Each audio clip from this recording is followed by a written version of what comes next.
What would it mean to trust yourself, to trust life, to trust your divinity?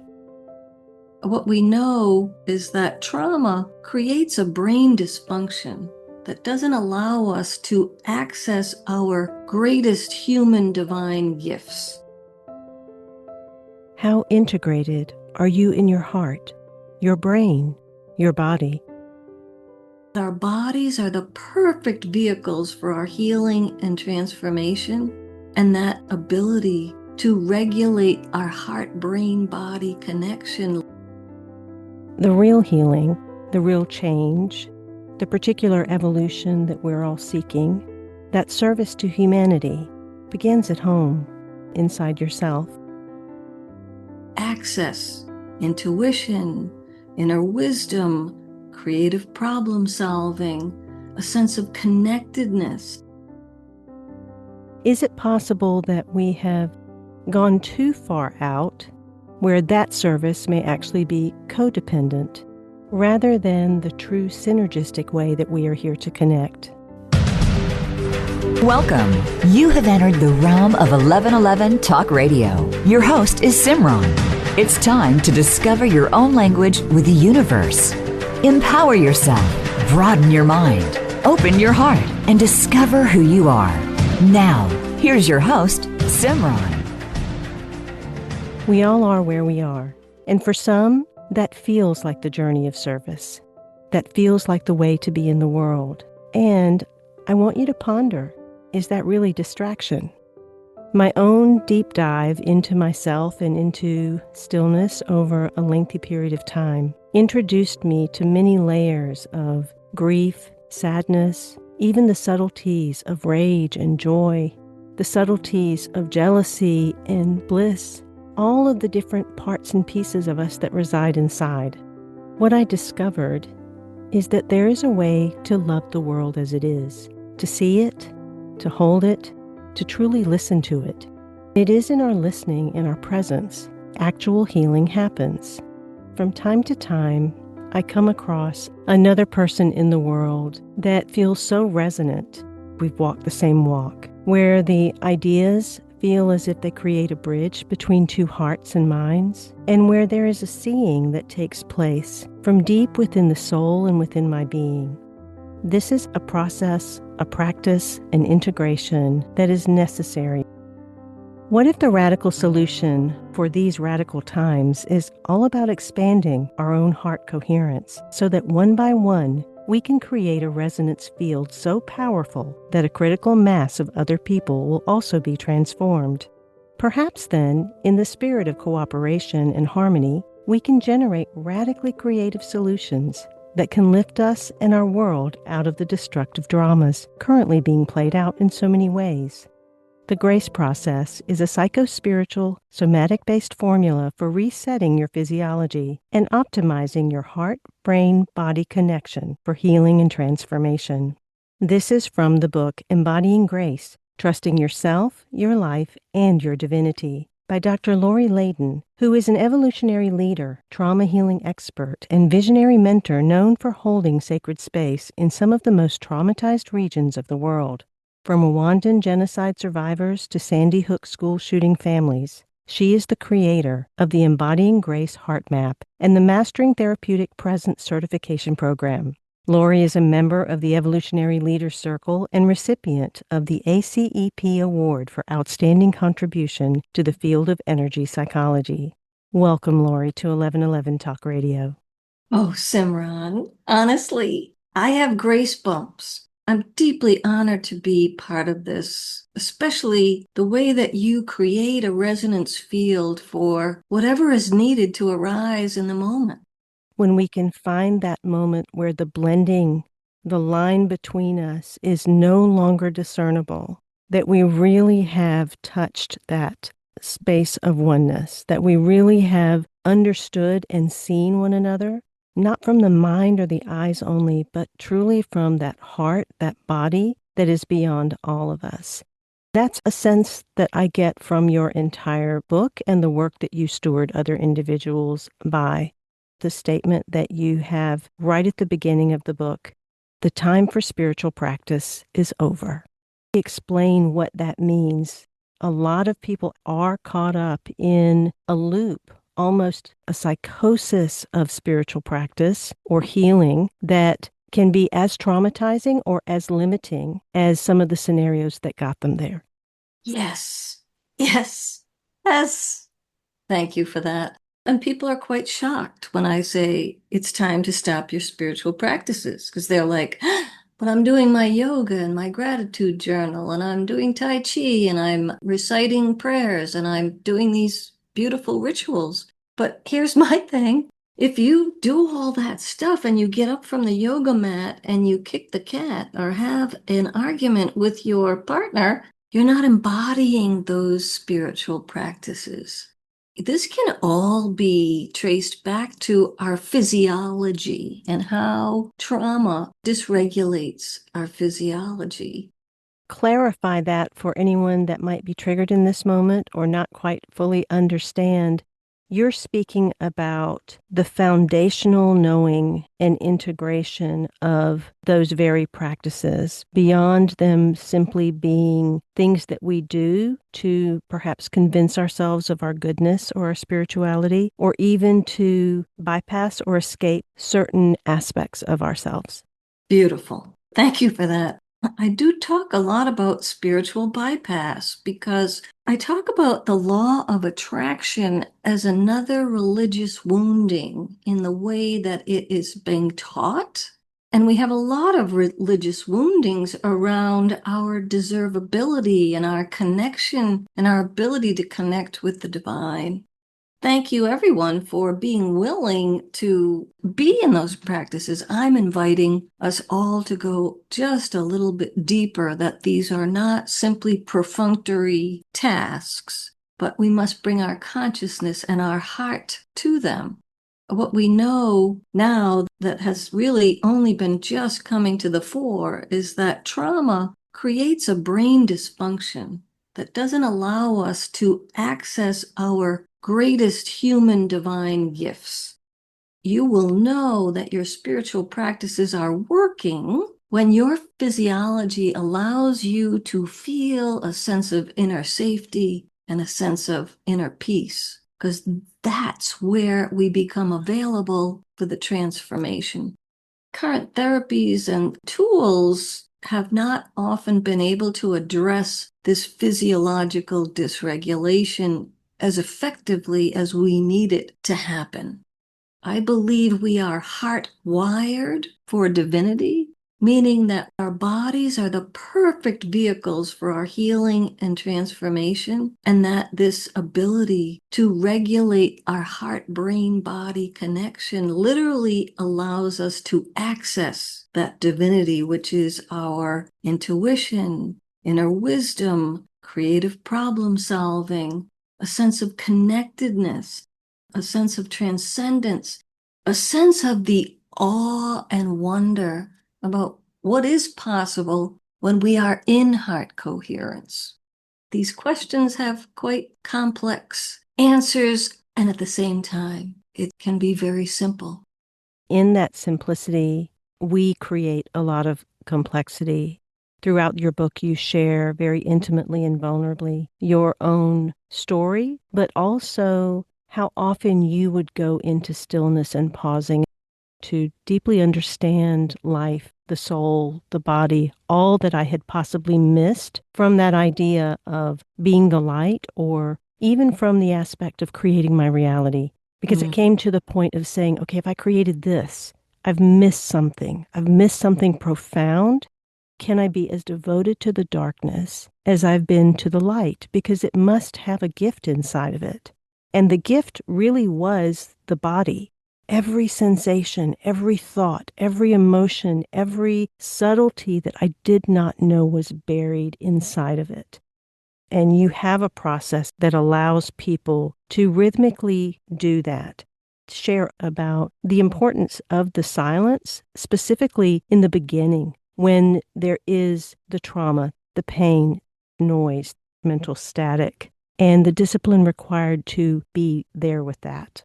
Yeah, thank you for that beautiful question and for zeroing in on how we make simple processes complicated, in an effort, of course, to get love and be loved and to heal. This process starts with physiological regulation. So I have the Embodying Grace HeartMap, which I received over a series of patients after a near-death experience. For the last 21 years, I went in search of the evidence that this practice, this formula actually worked. And when I combine it with trauma, not just trauma-informed skills, but trauma healing tools that start with physiological regulation, then we can begin to unpack a healing process that is much more gentle and is also based on our wholeness, not on our brokenness. Because I feel like in the self-help world, where we're in the coaching world, we're looking at people are yearning for deeper meaning and purpose, but it has to come from this physiological regulation instead of things that distract us. I call it ADOSO, attention deficit, oh shiny object. And it's about being rather than doing. First, it starts with understanding that trauma creates a brain dysfunction that must be regulated. The most efficient way to heal that physiological dysregulation is through body-based somatic release forms like the one I use, which is clinical EFT, and I distinguish clinical EFT from what some people may have heard of as self-care tapping.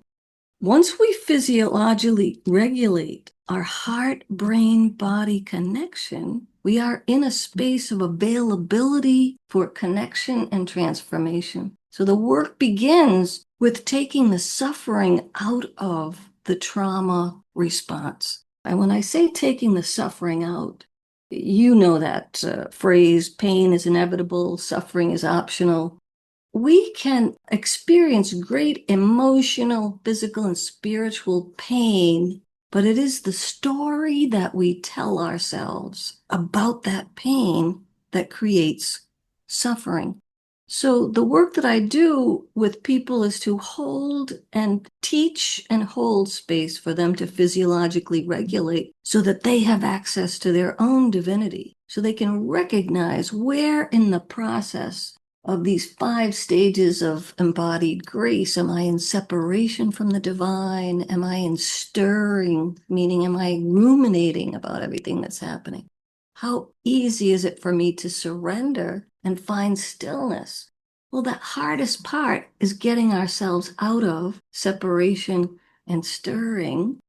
And when our physiology starts to regulate, we can embrace surrender, which in my terminology is about giving into our divinity, not giving up. And in those places where I recognize that my efforts to control my experience are actually separating me from the divine, and I can learn to trust myself enough to surrender into the not knowing, that's the foundation for finding stillness, which in my experience has been being able to literally clear my physiology, connect with the divine, and trust that whatever I need in the moment is available to me in that place of radical presence where I am communing with an individual or a group and the divine at the same time.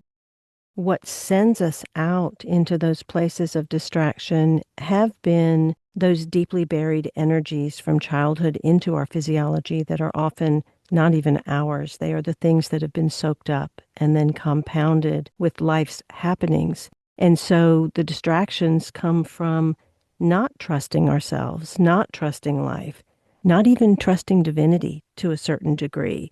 So that trust is really important to reestablish. Can you say any more about the trust process of this? Such a delicious question, and I wish we could bottle this and sell this for everyone, right?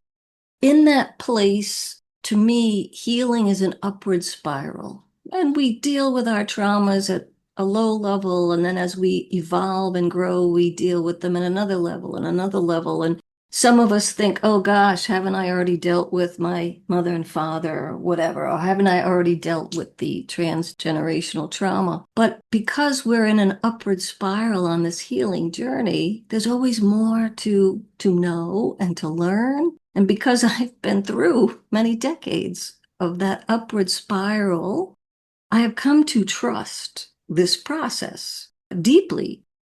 I know that I have been here before, that there is answers on the other side. The quicker I surrender, the easier my path will be. And a lot of my work is about surrendering the negative ego so that we can truly live in heart coherence. By negative ego, I mean, imagine we're born into these bodies, I call it the divine one heart. And before consciousness, we are in the divine one heart, and there's this experience of being able to play in a physical body. And at some point, the divine one heart says, well, this is what we need on the planet now. And I said, put me in, coach. And then I woke up in the physical body and said, what the heck is going on here? But every time I go through that spiral of death and rebirth, I come to trust myself more. And in that trust, I begin to expand what I feel and think is possible. But most importantly, I can begin to trust that I am here for a purpose and that we all share a common purpose, I believe, which is that travel back to connectedness with our divinity in a body. And then the second is that we all have a unique purpose, that once we are connected with our divinity, we have this destiny that emerges from healing our traumas, and we are the only people who can fulfill that destiny. So we really do matter. My role matters, whether it's an individual one, whether it's a family or a community one, or whether it's global work. We each are significant and unique in what needs to happen for global healing. And so I say this because as an invitation for people to trust that they really do matter, that they have a significant, unique, divine purpose that is making a difference. And so truly, our greatest service work in the world is healing our own wounds first so that we can be open and step into more fully that divinity and our unique purpose. I have had a mantra I have said, and it was always followed by one line. And the mantra was, in love, of love, with love, as love, followed by, my presence is enough. And that's a big statement to really allow in, to truly understand my presence is enough. And I say this to go back to the near-death experience that you were having, because there's a self-love component or worthiness component or some sort of recognition when it comes to how we treat ourselves. You said, that was enough for my humiliation to dissolve into a miracle of receiving that I'd never before experienced. In that moment of grace, I understood the power of receiving help without fear, judgment, or shame. I was finally able to open my heart to my own worthiness and to the ultimate freedom of receiving love and care that was safe and so necessary.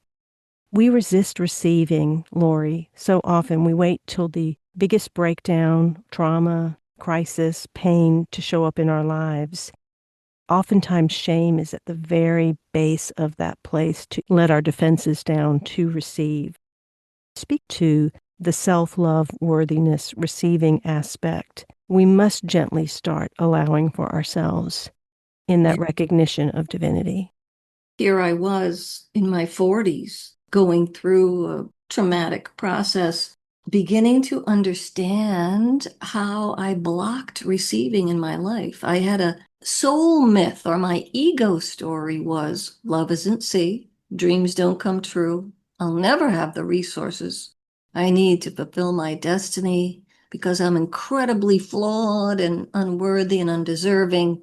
And so imagine as a child somehow conjuring that contract with the world, that that's how I was going to navigate the world to, in a sense, protect myself from my fear of being re-triggered and my trauma. The seeds of my destiny lay within that. It took those desperate circumstances to finally break Lori down of her defenses and open her heart to the mystery of what pure love is, an unbroken, unending circuit of giving and receiving. She realized she had never known the power of her giving because she didn't know how to safely experience receiving. Throughout this book, Dr. Lori Leyden shares the wisdom she field-tested over the past 2 decades, tools she developed to achieve embodied grace on a day-to-day basis. Dr. Lori introduces you to the 5 stages of embodied grace and the grace process, what they do and how they work.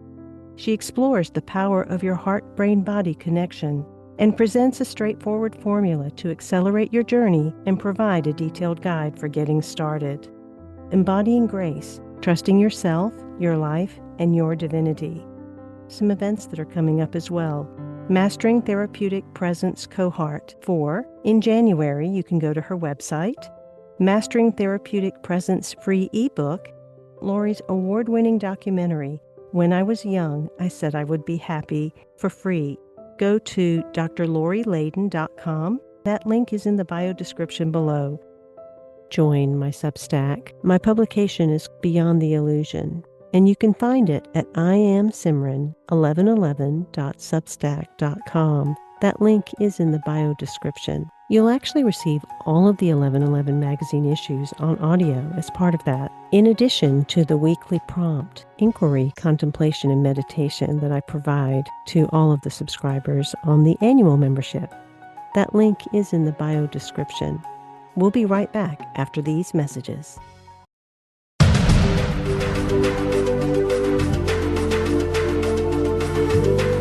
You are listening to 1111 Talk Radio.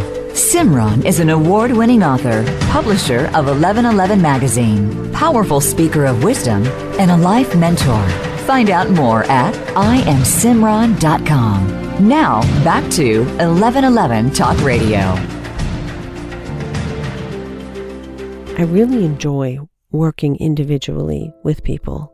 If you're looking for some additional support and guidance, and you really want to dive into the subtle, then there are quite a few options on my website at iamsimran.com that have to do with shadow work or manifestation if you want a more focused approach on a particular thing, as well as individual sessions around deciphering signs, symbols, and synchronicities, gaining a better understanding of how the universe is speaking to you, your particular dialect. That link is in the bio description.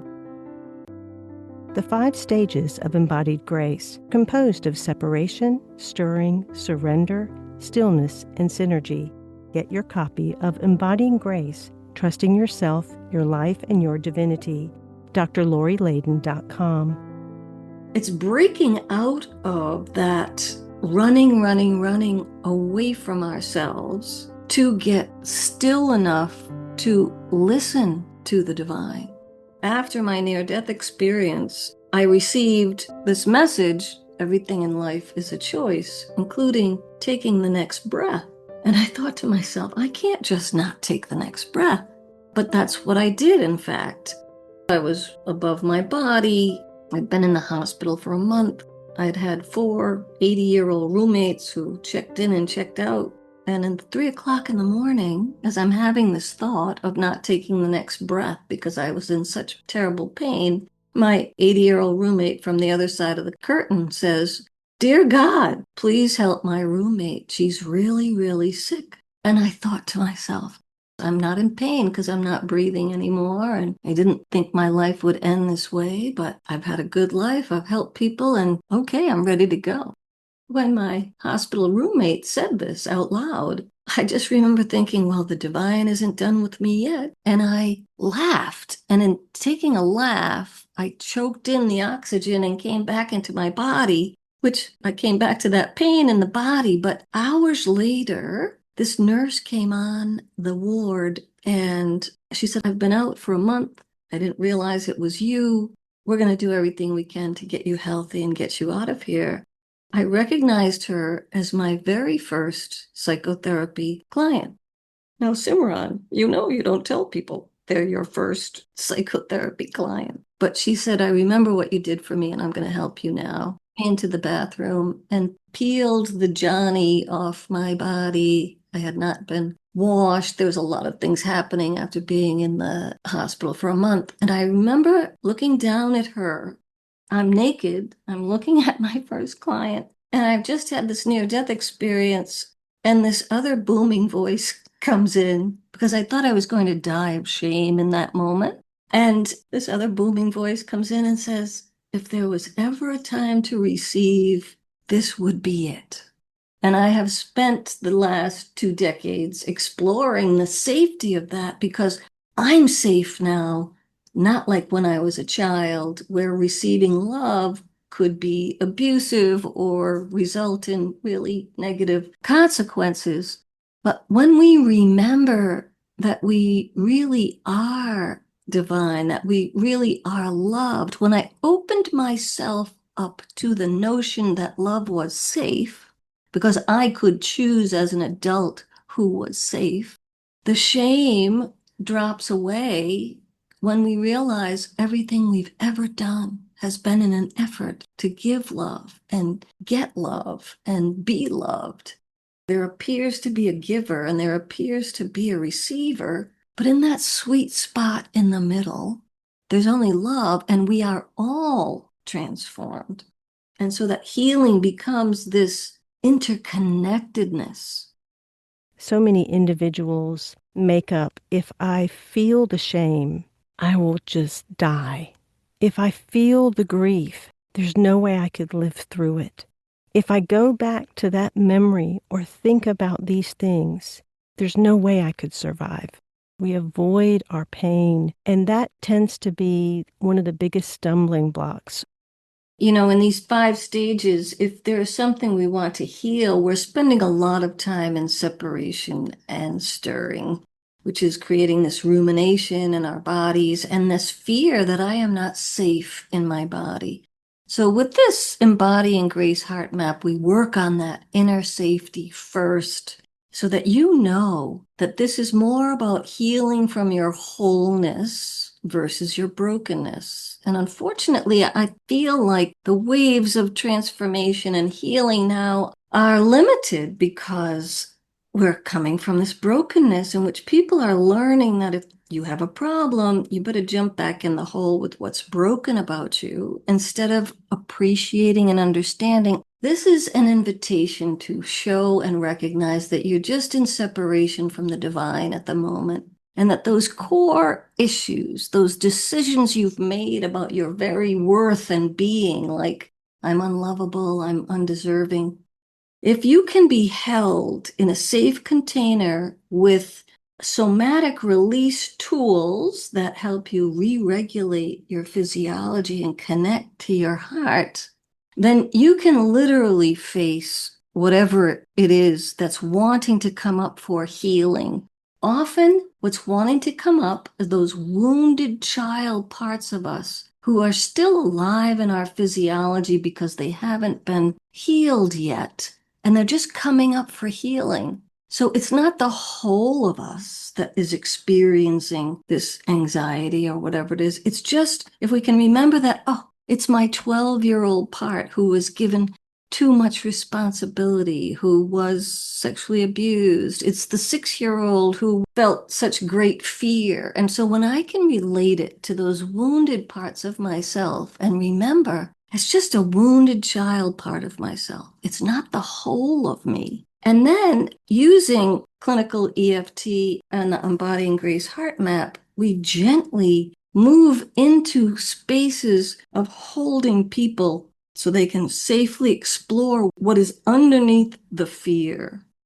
People often interpret surrender as surrendering to a circumstance or surrendering to an oppression, surrendering to a challenge that is taking place.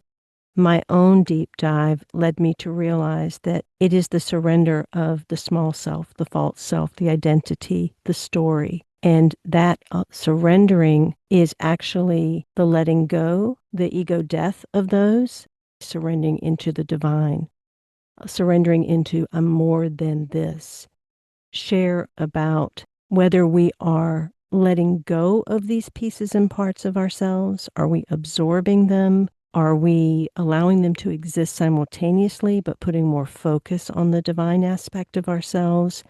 Exactly what's taking place here from a more intellectual, conscious space. The answer is yes and no. I love the way that you've described these different aspects. I joke a little bit because I'm all about coming from the heart, through the heart to the head, because it's much harder to get from the head to the heart. And in these places of surrender, you so beautifully describe, I'm surrendering my story about why I'm separate from the divine, why I'm separate to others. I'm surrendering this false story like my own. Dreams don't come true. Love isn't safe. I'll never have the resources to fulfill my destiny. Now I have such amusement because none of that is true. None of that has really ever been true. Parts of it, maybe. But that is the power of our negative ego. And I want to invite people to partner with your negative ego. Negative ego simply is a mechanism we were born into that helps us figure out what we're going to do with this feeling of separation from the divine. So the ego is saying, oh, you think you're separate from the divine? Well, we're going to show you the lens through which you look through the ego will prove that thing is true. We're just trying to take care of you. Whereas the heart obviously has another agenda, which is to show us our divinity. And so we want to gently look at what I call ego awareness. I developed certain patterns to protect myself in childhood that became unhealthy as an adult. Once I could trust myself enough to honor that these were different parts of myself, but not the whole of me, I could begin to integrate. We're not getting rid of anything. We're integrating the truth, the beauty, and the goodness of being in a physical body as the perfect means of enlightenment. How can I work with my body and my physiology to have the most grace-filled experience when I need it the most? Because in that place of surrender, there have been times when I just didn't want to give up my story because I felt righteous indignation about my story. Humor is so necessary on this journey. And I now notice that when ego has these limiting beliefs and these core issues that come up, I can say, thank you for showing me what is coming up for healing and move into a heart space. And in that surrender is the wonder. This is my spiritual journey is on the wings of wonder. And there are two kinds of wonder. There's the, I wonder what the heck is going to happen on the other side of this.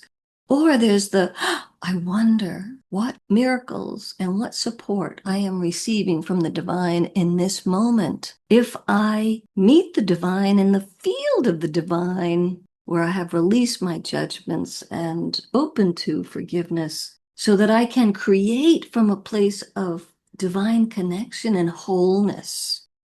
That lens then really does create a greater opportunity and ease to focus on more of the things that are in a different direction of the grief and the trauma. It's not avoiding the grief and trauma.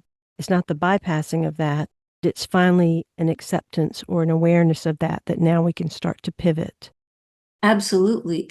The beauty of why I use clinical EFT is that we take on the problem, we just state the problem and we state the solution, and then we use acupressure points to release the illusion or the ego piece of it in a gentle way, because you cannot talk yourself out of the ego. So it's about communicating with trust in our bodies that, when I have that aha, I can trust that aha.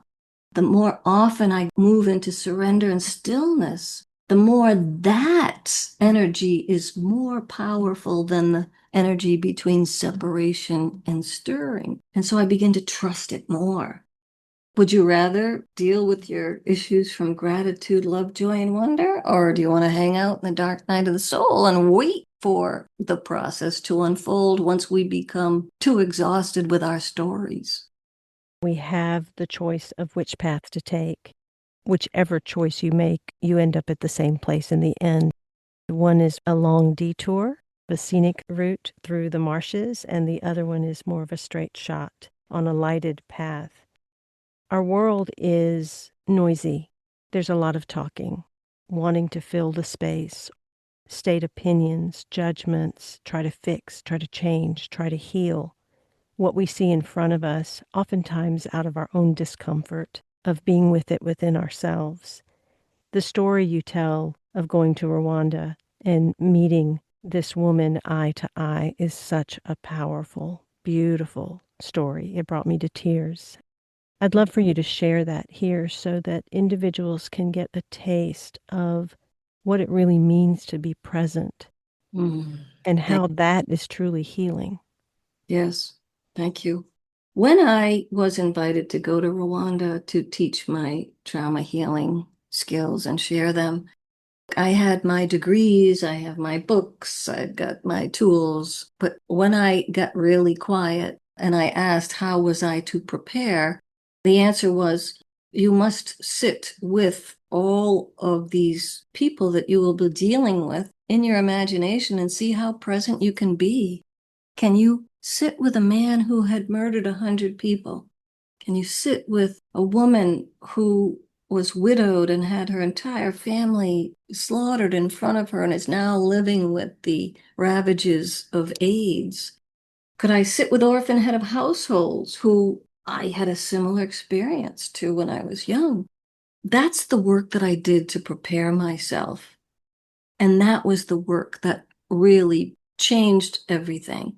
So I went to Rwanda and I was not going to teach or do any healing work until I totally ensconced myself in the culture, had met people, had lived with people for a while, and had some sense of connection with Rwanda. There was about 200 or 300 Rwandans at a church service, 3.5 hours. At the time, in 2007, not too long after the genocide, there was no mental health system at work. There was no understanding of trauma and brain dysfunction. So they felt like catharting their stories was the answer, but it only served to heighten the fear and the tension in the room. So there I was, the only white chick, and there's no translator. And at the end of the service, I was just being present and trying to have an experience. About a dozen older women surrounded me with suspicious eyes. I mean, frankly, the Western world and white people had not done great service to the people of Rwanda. So I understood that. But as I stood there, one woman stepped forward and she took down her blouse and revealed her chest, which had clearly been mutilated by the weapons of war. She was clearly, as were the other women, living with AIDS. And in that moment, I knew I had nothing to give them. I had no money. I had no drugs. I had no food. There was literally nothing. And as she showed me her chest, everything dropped away. And I was not conscious to anything except for this woman. And I put my hand to her chest and took her hand and put it to mine. And we just stared really deeply into each other's eyes. And in that moment, when everything dropped away, I just felt like I was falling into her being. In that moment, we were one. We took a few breaths, and whenever it was complete, we dropped our hands, continued to look in each other, and then I became aware of the other women at the same time, and everyone was smiling, and they were relaxed, and there was this feeling, even though there was no translator, I feel like this woman felt that she was being seen. Just as important in that infinity circuit, I felt more seen than I ever have. And so can you imagine that this woman gave me a gift that she will never know? That moment was enough to change me. And it changed the energy with those women at the time. And I would continue then to come back and check in with them.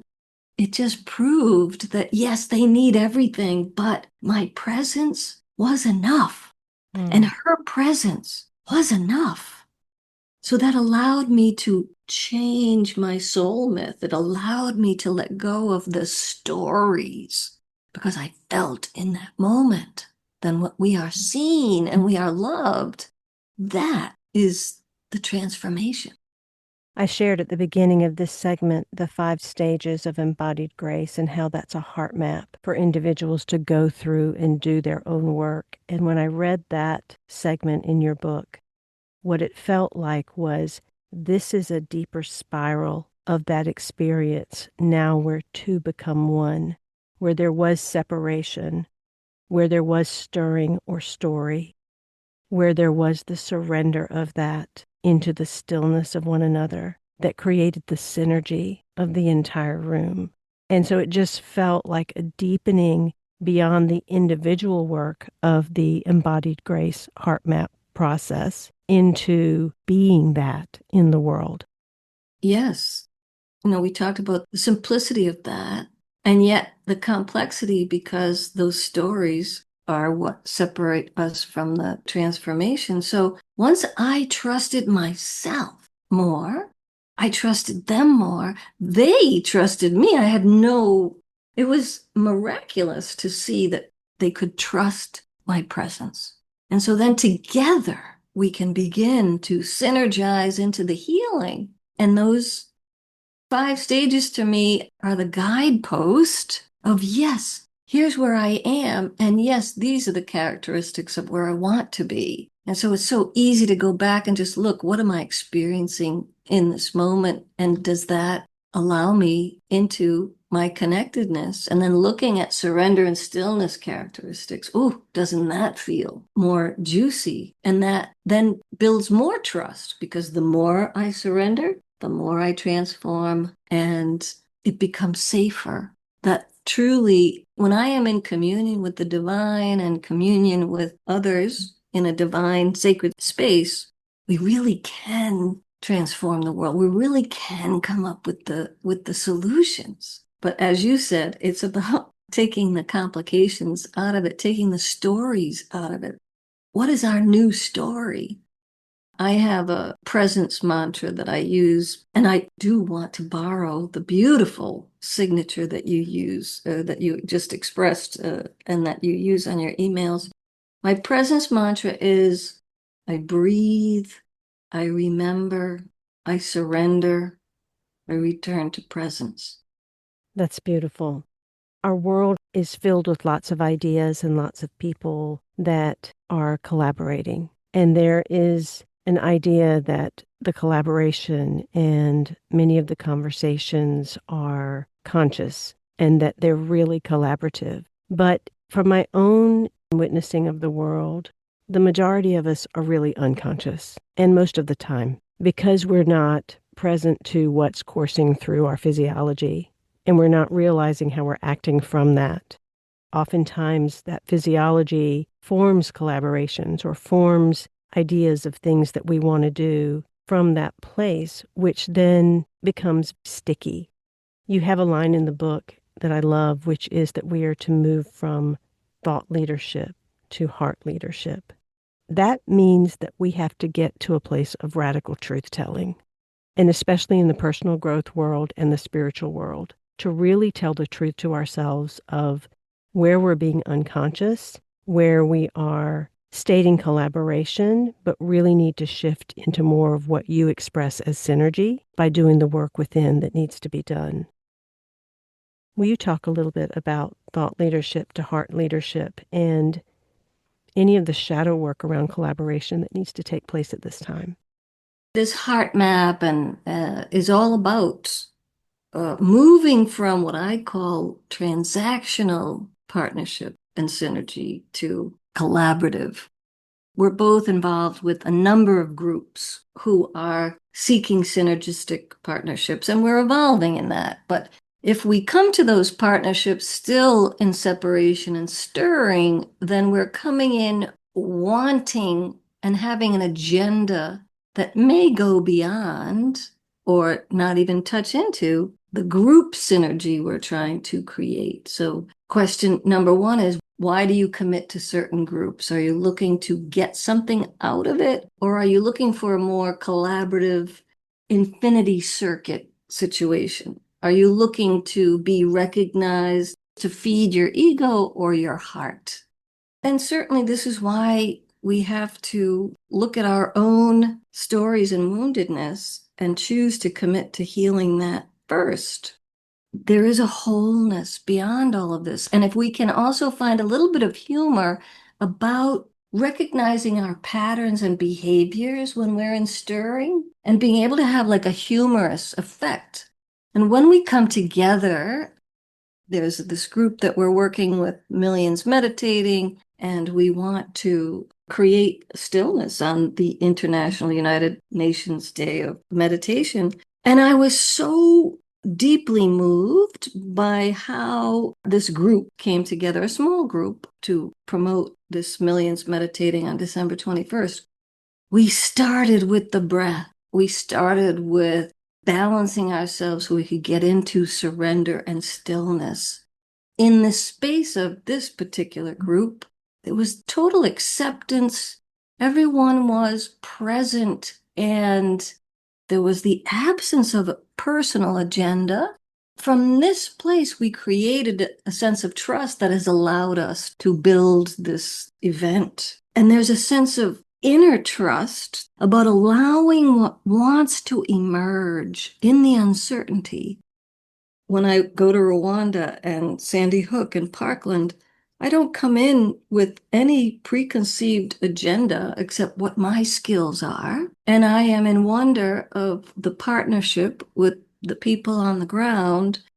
We allow the structure to emerge from what is needed. Imagine if we could all feel the grace of uncertainty and come together with a shared purpose for anything, but certainly global healing, personal healing, healing our children. Imagine what's possible. And that's my invitation to people. And that's the framework of the grace process formula. Can you touch on that so that we have an understanding of the steps that we go through? There are 3 aspects to the HeartMap. We've talked about the heart-brain-body connection. We've talked about the 5 stages so you know where you're at. And then the grace process formula is about healing the ego so that we can achieve that heart coherence that the HeartMath Institute has been documented. So we choose something to heal, and then we have to look at all the spaces where our ego is holding or blocking that healing from happening. And that generally happens with the judgments that we have about what we want to heal, and it happens around what unforgiveness we have. It's about judgments about yourself, other people, circumstances, and the divine. Forgiveness that's needed of self, others, circumstances, and divine. And that's where the ego is partnering with us to keep the illusion of separation in place. But it's also giving us awarenesses about where the work is. And so we work mostly in judgments and unforgiveness. We use clinical EFT to eliminate the trauma around even thinking about releasing those judgments and opening to forgiveness and making it easier for us to live in that heart coherence, which is gratitude, love, joy, and wonder. And in those places, when we're in heart coherence, grace drops in instantaneously. Whereas when we're in our egos, it can take a very long time and it can be filled with a sense of suffering. So even when you may be stuck on healing a certain thing in your life, in those moments when you are in wonder and in gratitude and love, sit in that energy of grace and then hold what it is that you're trying to heal. And notice if there's a softening. Notice if it's a bit easier. So the formula's easy, the practice requires practice.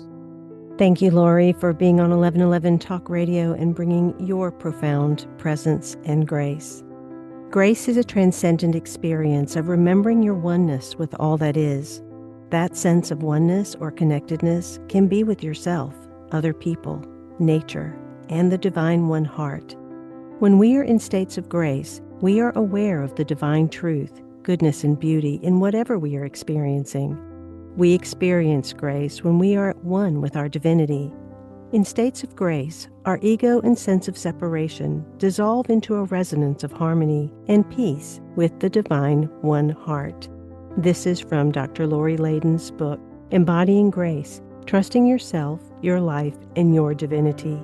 Go to her website, drlorileyden.com, which is also in the bio description, and find out more about her story, what she does, and all of the offerings that are there. Thank you so much for spending time. If you're looking for some additional support and guidance, and you really want to dive into the subtle, then there are quite a few options on my website at iamsimran.com that have to do with shadow work or manifestation if you want a more focused approach on a particular thing, as well as individual sessions around deciphering signs, symbols, and synchronicities, gaining a better understanding of how the universe is speaking to you, your particular dialect. That link is in the bio description. Until next week, I am Simran, in love, of love, with love, and as love. Be well.